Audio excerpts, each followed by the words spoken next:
Welcome to the Backyard Professor videos. I'm Kerry Schertz, the Backyard Professor. I've got an interesting topic I want to share with you today that I think you'll find extremely interesting. Welcome to the Backyard Professor videos. I'm Kerry Schertz, the Backyard Professor. I have discovered someone I wish I would have discovered 20 years ago, but better late than never, they say.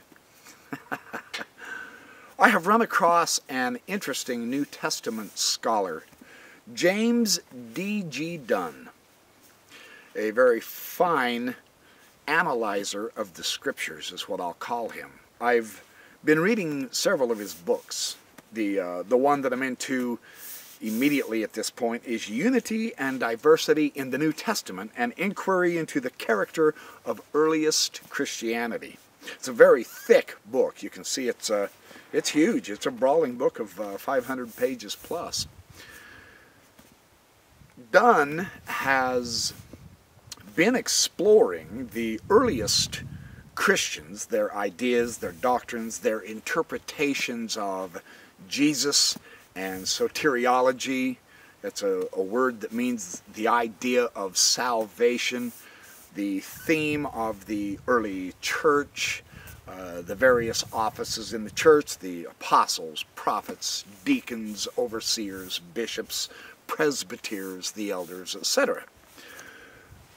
Dunn has basically given me many new ways of looking at the New Testament and looking at the movement that we call early Christianity, which in essence was Judaism, because Christianity as such did not exist in Jesus' day. Jesus was not a Christian. Shock, isn't it?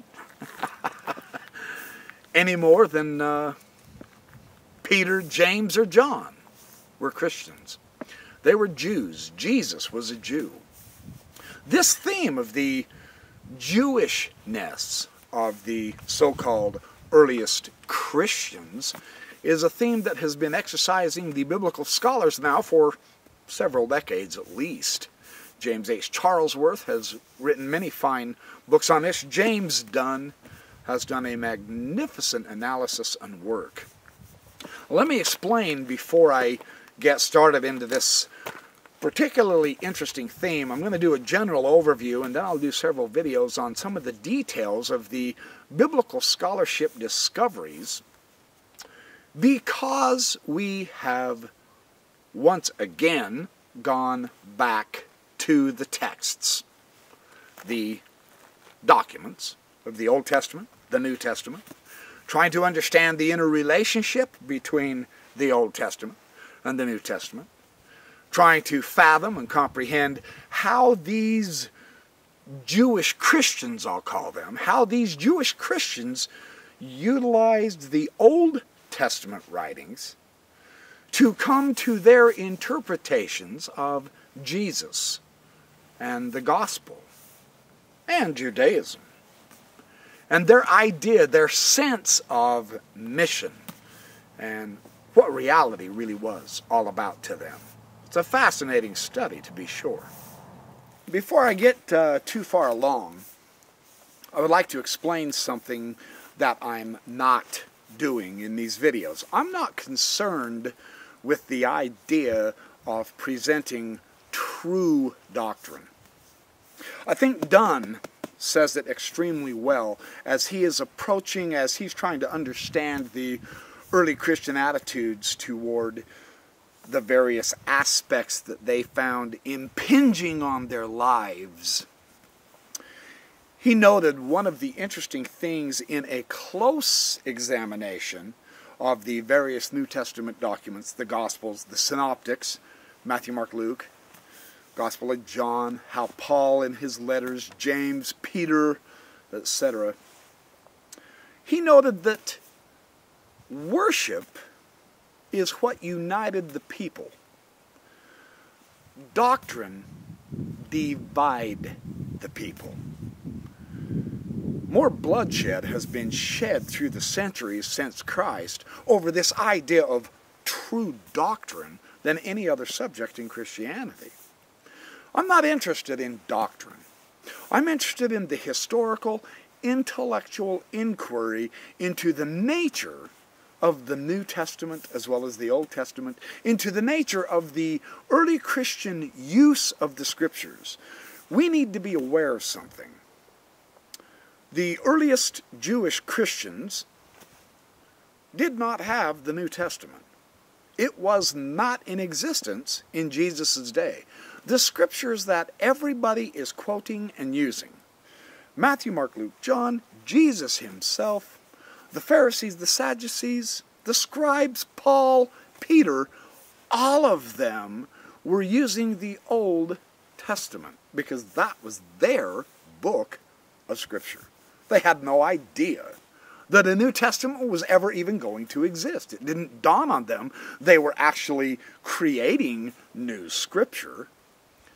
They were interpreting the Scripture they had, the Old Testament, in such a manner as to present their understanding of Jesus as the fulfillment of so-called Old Testament prophecies. It's a very beautifully interesting concept that Dunn brings out on the idea of what the Scriptures are. In essence, what Dunn has demonstrated in his numerous writings on various aspects of Jesus, the historical Jesus, the Christ of faith, the historical Paul, the Paul of faith, the arguing, wrangling, and wars concerning this theme of correct doctrine, of a proper understanding of truth so that we may receive salvation. Dunn's analysis of this really surprised me because of the way he worded it. I think intuitively a lot of us grasp this point, but how Dunn put it was extremely strong and interesting. There was no original, pristine, dogmatic, correct doctrine of anything in Jesus' day about religion. The terms, now Bart Ehrman has brought this out very powerfully in a lot of his materials. The labels, orthodoxy, heretic, those mean nothing in first century Christianity. Or second, or third, or fourth, as far as that goes. Those are our modern categories. Dunn, through analyzing the various biases, I'll say, the various interpretations of the people who met Jesus, who interacted with Jesus, who met each other, who learned from each other, who went through their life's experiences, they wrote these down, and some of this became our canonical Scripture. Matthew, Mark, Luke, and John, Paul's letters, James, Peter, Jude, so on and so forth. These are not descriptions of reality. These don't contain the fundamental truth. They are interpreted about the truth. It is their perception of the truth as they could comprehend it, or as they failed to comprehend it. We have this false picture built up because virtually all organized religion dumbs things down to a kindergarten level of comprehension. And then they love to pretend that interpretation is the truth. And the reality is vastly different in that we have this theme in our minds that are taught to us from the churches, that originally there was only one truth, and from that truth all the various divisions came about. Dunn has demonstrated that there never was a unity of comprehension of anything. There were only various interpretations, and the interpretations are very diverse. There was one Jesus, but many Christologies. Who he was, what he did, what he accomplished, what he failed to do, etc. There wasn't just one correct dogmatic doctrine to begin with at all. It was as diverse back then as it is right now today. And this is a very interesting thing to finally be able to grasp, I think. It'll help us in our understanding of the New Testament scriptures. None of them are eyewitness accounts. None of them. Matthew, Mark, Luke, and John, nobody existed in Jesus' day who wrote those Gospels. They are in the later generation, either the first or the second generation of Christians. 3 and 4 and sometimes 5 places removed from the original Jesus. It's their interpretation of Jesus that we read about, not the fundamental truth. Randall McCraw-Helms wrote a book, Who Wrote the Gospels? This is from the Millennium Press. I believe this book is, let me find the print date. I don't think it has the date printed. It's a fairly new book anyway. Helms demonstrates that whoever it was that wrote the Gospels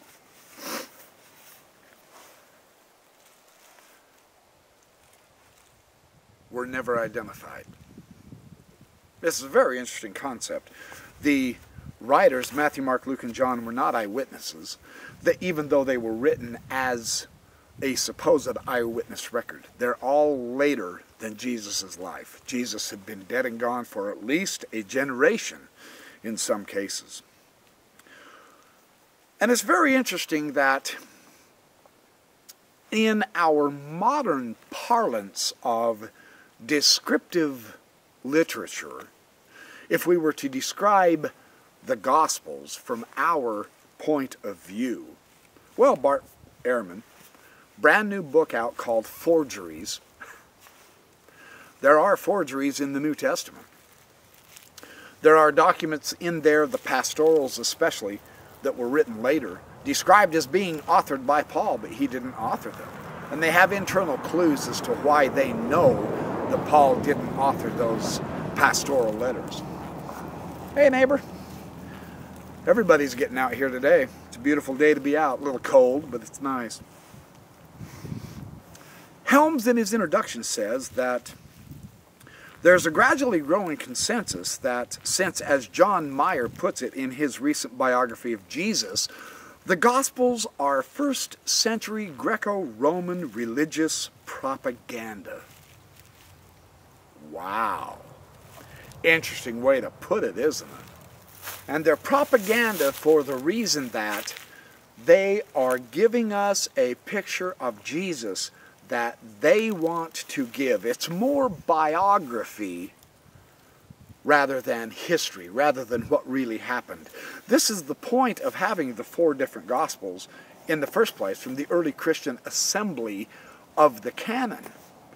We now know that there were many, many, many Gospels. Helmut Kester's book, The Ancient Christian Gospels, is absolutely excellent on that subject. He shows there were at least 88 different Gospels.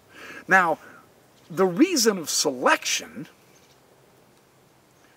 was political. There's books out there, brand new books actually, The Jesus Wars. I can't remember the name of the author. I don't have it with me at this point, but there's a book called Jesus Wars that describe how the emperors and empresses of the Roman Empire in the late 3rd and 4th centuries, they're the ones that assembled the canon. And the point of assembling that canon as we have it now today, our Bible, was strictly political. It was to eliminate the other equally Christian sects out there that existed. The Orthodox who won the war got to claim what was true doctrine and excommunicated and anathemized and destroyed everybody else. Their power move was to canonize the books they accepted as the truth of what they wanted us to know about Jesus and about their church. And that's our canon today. There was never a claim for revelation. Bloodshed was spread over what scriptures were included and what scriptures were excluded. People were banished into exile because they didn't agree with the winning political party. There's nothing religious about the formation of the canon of the Bible at all, any more than there's actual, real, historical description. That it really happened the way the Bible presented? No, not even close. The great Catholic scholar Raymond Brown noted that in his book, 101 Questions About the Bible. He said, the Gospels are not history as such. They're biography. They are written with a particular point of view and an agenda. Let me read to you what James Dunn says. Kind of shocked me in a way, and it opened my eyes in another way. Very interesting analysis. This is in his foreword to the third edition of the Unity and Diversity in the New Testament, page XXIX. He says, from my study of the Jesus tradition in the oral culture, because that's how it started, he said, the lessons I learned from the discussion of oral culture is that one cannot speak of an original version of the story of Jesus, but only of multiform versions. And yet typically the substance of the story remains the same. So with the Jesus tradition, as we see it in the synoptics, Matthew, Mark, and Luke, we can speak of a single originating impulse, that is, the teaching and the actions of Jesus, of course, but not of an original version. This is so interesting. For Jesus may have given the same teaching in substance on several occasions and in different words with different illustrations. And his actions and words, no doubt, made slightly different impacts on different disciples, so that their remembering of what he had taught and done was inevitably diverse. And from the beginning, there was no single original version from which all of the other versions were derived from. And you go, you know, that is so sensible. That's hard to believe. We can't comprehend that, but that's the way it is. The assumption that there must be a single original version of each teaching and each event to recover, which therefore becomes the goal of historical Jesus research, is simply misleading, not to say false. The unifying factor remains Jesus, to be sure, Jesus himself, but the impact he made was diverse. And this diversity is still evident in the variations in the various Gospels.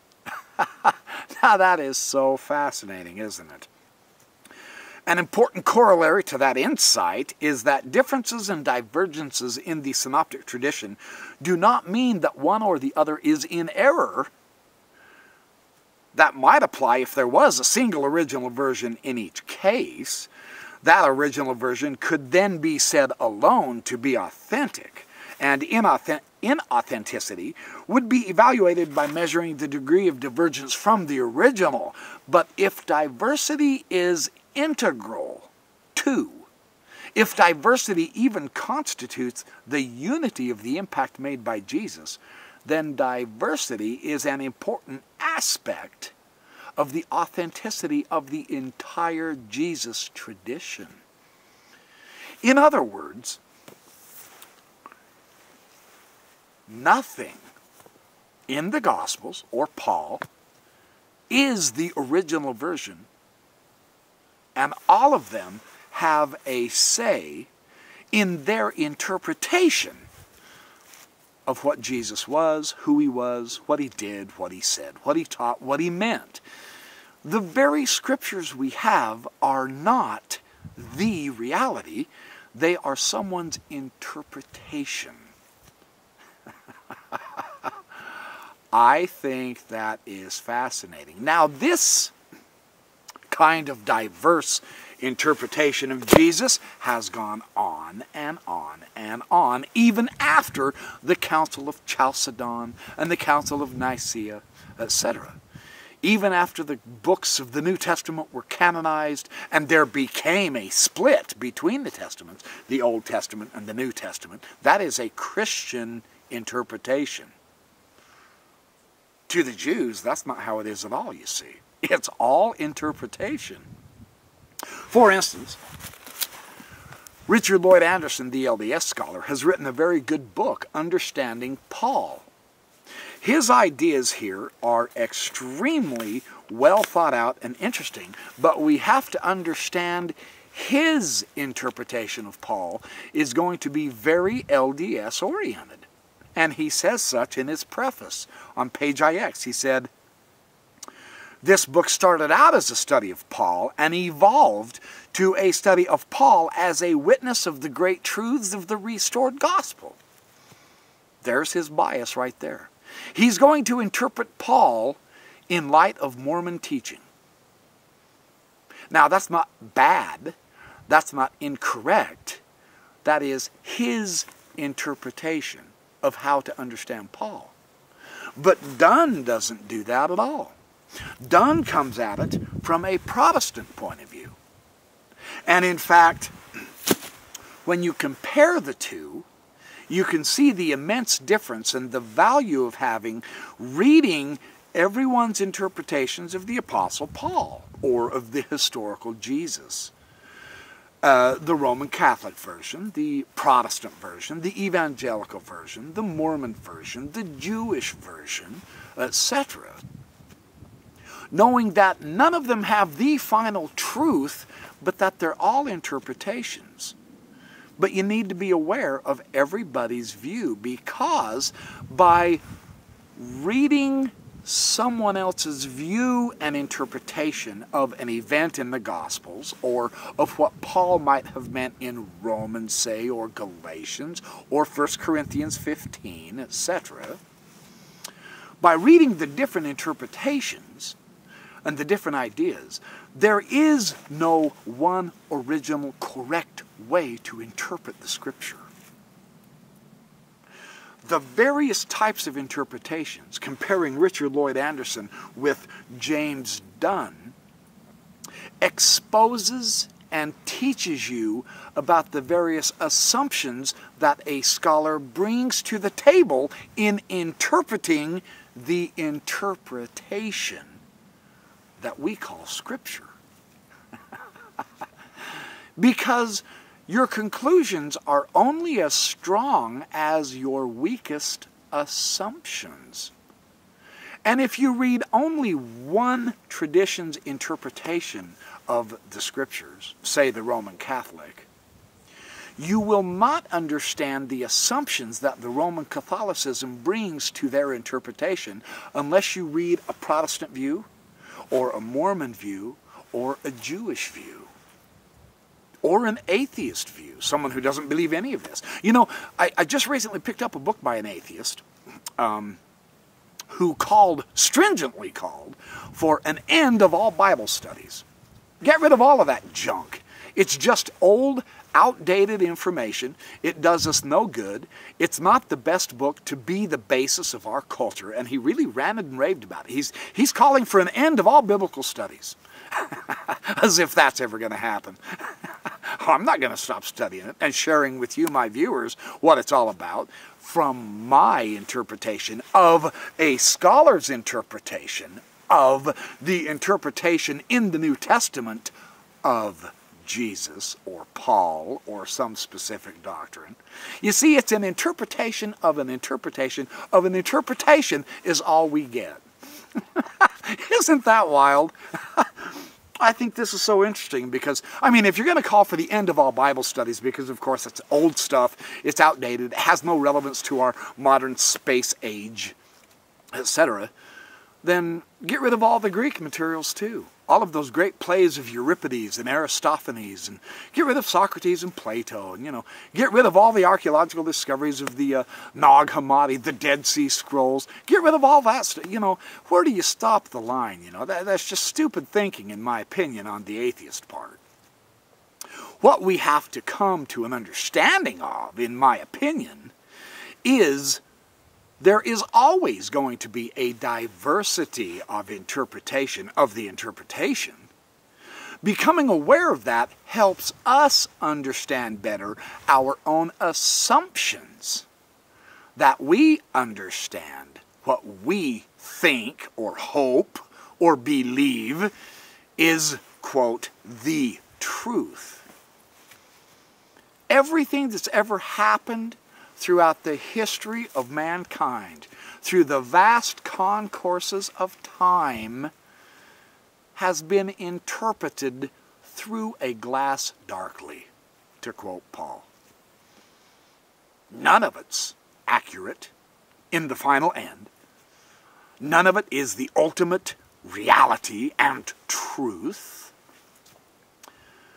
But it helps us remain humble as we read and see others' efforts to discover the meaning, and that enriches our lives in a fuller, more complete understanding, and possibly, by reading various interpretations and getting rid of some of our own assumptions, we approach a greater understanding of the truth that is viable for us. That's what I'm doing with my videos. I'm simply sharing what I'm learning. I'm doing it from a historical point of view. I have no desire to convince or convert anyone as far as that goes, because that is a personal choice, you see. That's always a personal choice. Someone else cannot tell you what the truth is for you. Only you can discover that for yourself. And be aware, it's happening to me, it happens to everyone. Your truth does change as you continue to learn and grow and seek out from the best books, books of knowledge and wisdom. Your truth will change, it will grow, it will expand, it will mature, it will deepen, and it will give you a greater appreciation for the diversity that we find in life. Rather than killing the damn heretic, we can recognize that our neighbor isn't really a vicious, apostate, heretic bastard, but he's simply trying to come to an understanding of the reality that is happening to him or her as well as it's happening to us. And rather than being filled with hate and the desire to convince them of the error of their ways, we can sit down and say, you know, that's interesting. I understand that this is why and how you understand something, but rather than just sticking with the Bible, I'm also reading some of the early Christian literature, the Clementine recognitions, the Clementine homilies, the various early church fathers, Ignatius, Augustine, Tertullian, Hegesippus, etc. And they have different views, and I'm reading the Ebionite materials, and I'm reading the Gnostic materials. All of these were various branches of Judaism, or Jewish Christianity, if you will, without accepting anyone as the single monolithic original dogmatic truth, because that didn't exist in Jesus' day either. Everything, Gnosticism, Judaism, I mean, the scribes and Pharisees and Sadducees constantly discussed the meaning of the Scripture, and they never could come to an agreement, any more than Peter, James, and John, or the people in Jesus' day, when Jesus asked them, well, who do people say I am? Some said Elijah, some said Elias, some said John the Baptist, some said Moses, some said you are the Christ. Even though that's an interpolation, that is an interpretation of that particular gospel writer. So we don't know what was really even said. All we know is what someone in a later generation interpreted the apostles as saying. I mean, what this does is it keeps you humble, doesn't it? You can no longer pronounce the fact that I'm right and you're wrong, and therefore I'm righteous and I am favored of God and you are not. That kind of thinking, in my opinion, is seriously dangerous. I think Jesus' teaching is much better, much more accurate, much more realistic. And psychologically, it really does do a lot more good when he said, love the Lord your God, and love your enemies, and love your neighbors as yourself. That is what all the law and the prophets hang on anyway. Well, love implies, of course, that you're going to be empathetic, sympathetic, and understanding. You're not going to be judgmental and damn someone to hell because they understand baptism to be a different mode than you do, or because they understand something different about Jesus than you do. See, the idea of doctrine divides. It makes enemies. And what are you supposed to do with those enemies? You're supposed to turn around and love them, not kill them, or not label them with vicious, mean, nasty labels. Liberal, conservative, idiot, apostate, heathen, Gentile, pagan.